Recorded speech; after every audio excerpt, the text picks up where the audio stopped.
Perkenalkan, nama saya Oni Silvina, saya dari kelompok 11 dari kelas PGB 3C. Ini mempresentasikan hasil kerja kami. Nah, di sini saya akan membahas bab yang pertama, yaitu rotasi bumi.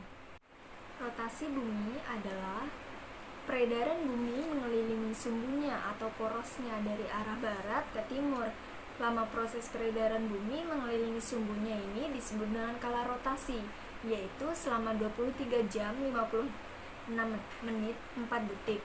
Kala rotasi dikenal dengan 1 hari. Nah, biasanya para ilmuwan itu membulatkan peristiwa rotasi ini menjadi 24 jam. Rotasi ini perputaran bumi. Nah, kalian bisa lihat gambar ini, geraknya itu seperti ini. Bumi berotasi ternyata memberikan pengaruh. Pengaruh rotasi bumi yang pertama yaitu terjadinya siang dan malam. Saat berotasi, tidak semua bagian bumi mendapatkan sinar matahari secara bersamaan. Bagian-bagian bumi mendapatkan sinar matahari secara bergantian. Bagian bumi yang mendapatkan sinar matahari mengalami siang, sementara itu bagian yang tidak mendapatkan sinar matahari mengalami malam. Nah, dapat kita lihat di gambar ini. Bagian bumi sebelah kiri mendapatkan sinar matahari, tentunya dia mengalami siang, dan matahari bagian kanan tidak mendapatkan sinar matahari. Jelas sudah, berarti malam. Yang kedua yaitu matahari terlihat terbit di timur dan tenggelam di barat. Matahari selalu terbit di sebelah timur dan tenggelam di sebelah barat. Gerakan seperti ini disebut gerakan semu harian matahari. Gerakan ini terjadi karena adanya rotasi bumi. Bumi berotasi dengan arah gerakan dari barat ke timur. Akibatnya, matahari seolah-olah bergerak dari timur ke barat. Nah, dapat kita lihat dari gambar ini. Di gambar yang sebelah kiri terdapat gambar yang sedang terbit. Nah, gambar yang di sebelah kanan yaitu gambar matahari saat tenggelam. Selanjutnya, terjadinya perbedaan pembagian waktu. Sekali bumi berotasi memerlukan waktu 24 jam. Dalam satu kali rotasi, semua tempat di permukaan bumi telah mengalami perputaran 360 derajat bujur. Seperti kita ketahui bahwa bumi dibagi menjadi 360 derajat bujur yang dinyatakan dengan garis bujur. Dengan demikian dapat kita hitung bahwa setiap derajat bujur bumi ditempuh dalam waktu 24 dikali 60 menit dibagi 360 sama dengan 4 menit. Ini berarti bahwa perbedaan waktu dua tempat di bumi yang perbedaannya 1 derajat adalah 4 menit. Nah, di dalam gambar ini dapat kita lihat pembagian-pembagian waktunya. Di daerah Kalimantan Barat, Jakarta, Sumatera, Padang, Pekanbaru, Medan, Jawa, Semarang, Surabaya, waktunya yaitu waktu Indonesia Barat. Nah, di bagian sebelah tengah yaitu Toraja, Sulawesi, Manado, Semarang, Balikpapan, Nusa Tenggara, Lombok, Sumba itu mengalami waktu Wita. Nah, yang terakhir yaitu Maluku, Maluku Utara, Irian, Timika itu mengalami waktu WIT. Sekian penjelasan dari saya, kurang dan lebihnya saya mohon maaf. Materi selanjutnya akan dijelaskan kepada teman saya selanjutnya, yaitu Wardatul Mutmainnah.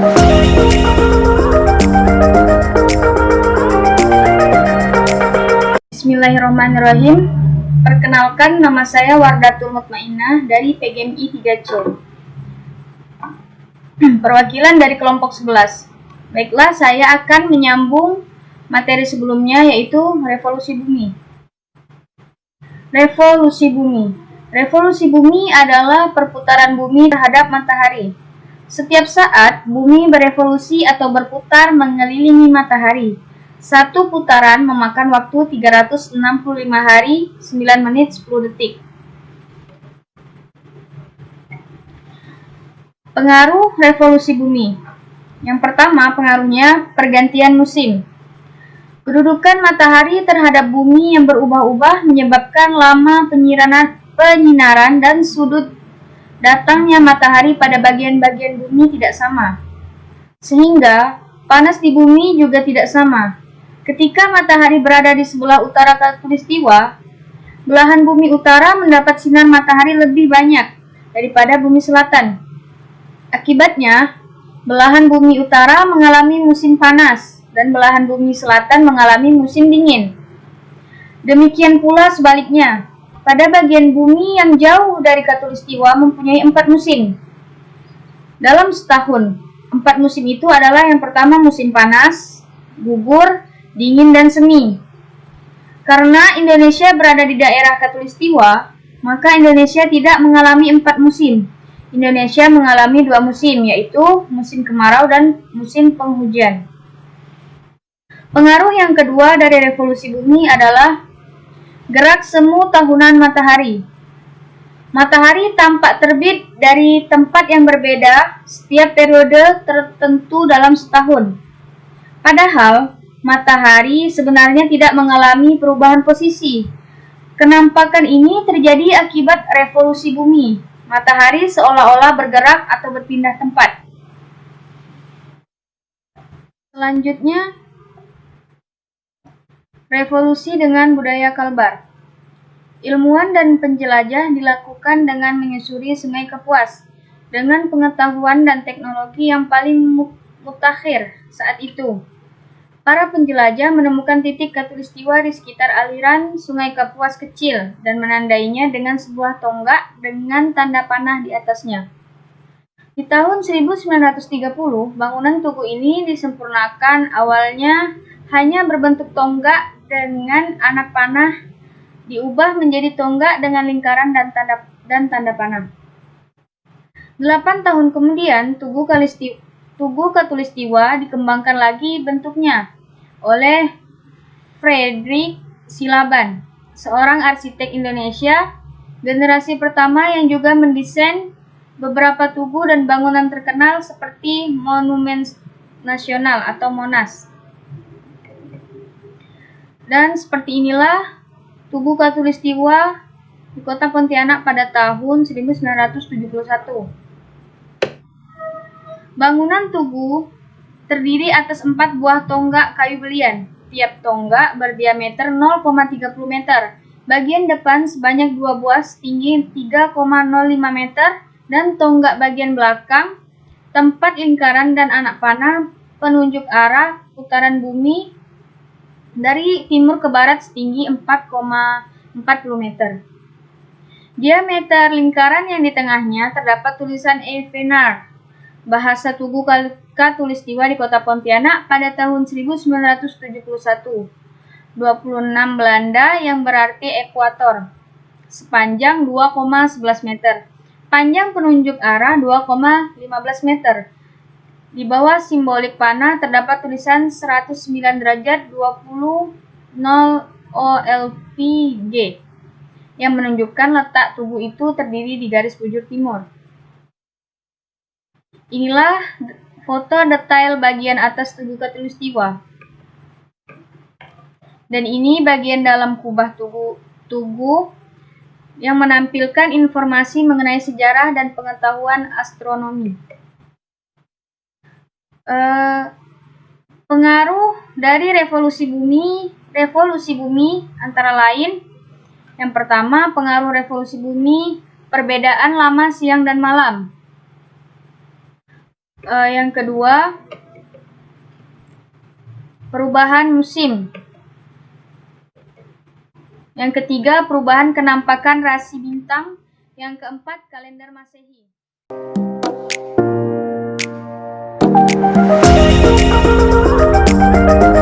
Saya Lili Indriani, saya perwakilan dari kelompok 13 dari PGMI 3C.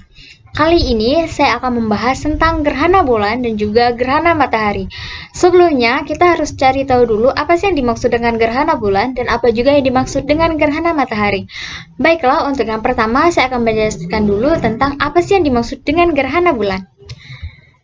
Nah, jadi yang dimaksud dengan gerhana bulan adalah ketika bumi berada di antara matahari dan juga bulan.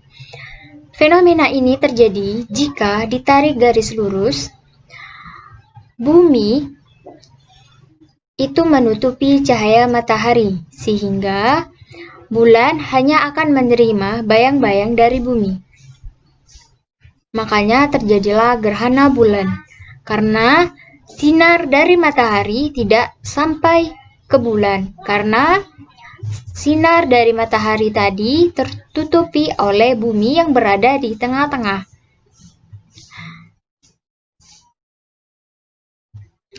Nah, peristiwa ini terjadi ketika kedudukan bumi berada satu garis lurus dengan matahari dan juga bulan. Selanjutnya, saya akan membahas tentang macam-macam gerhana.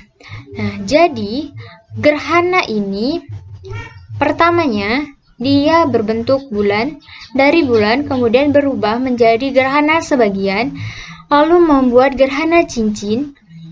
Dari gerhana cincin ini langsung membentuk total.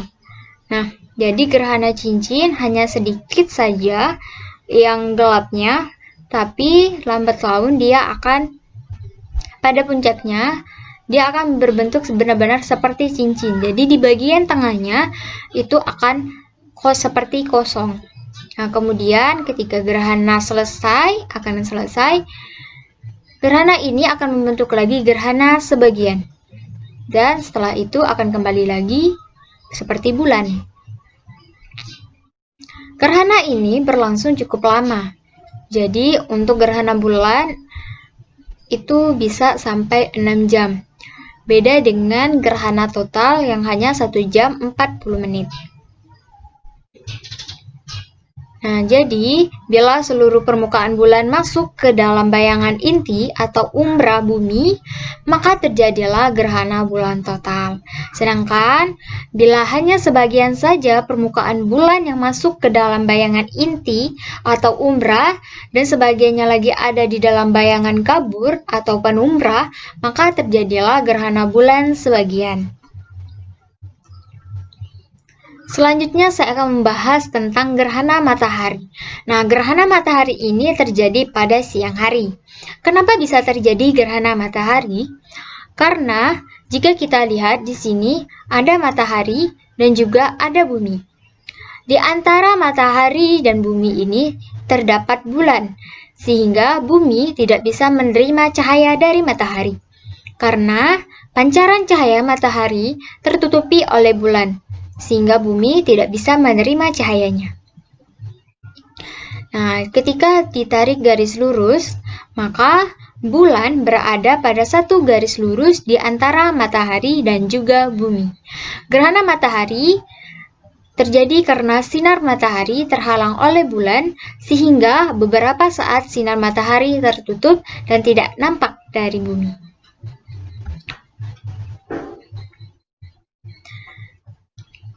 Kemudian, selain gerhana matahari total dan gerhana matahari sebagian, ada kalanya sebagian wilayah permukaan bumi mengalami gerhana matahari cincin.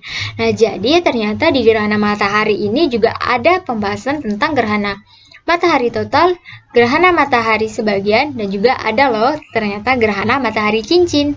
Jadi, untuk matahari pun dia memiliki 3 macam gerhana. Gerhana total, sebagian, dan juga gerhana cincin. Gerhana matahari cincin terjadi di permukaan bumi yang terkenal lanjutan bayang-bayang umrah bulan. Peristiwa ini terjadi saat bulan berada pada titik terjauh dari bumi. Sementara itu, bumi berada pada titik terdekat dengan matahari.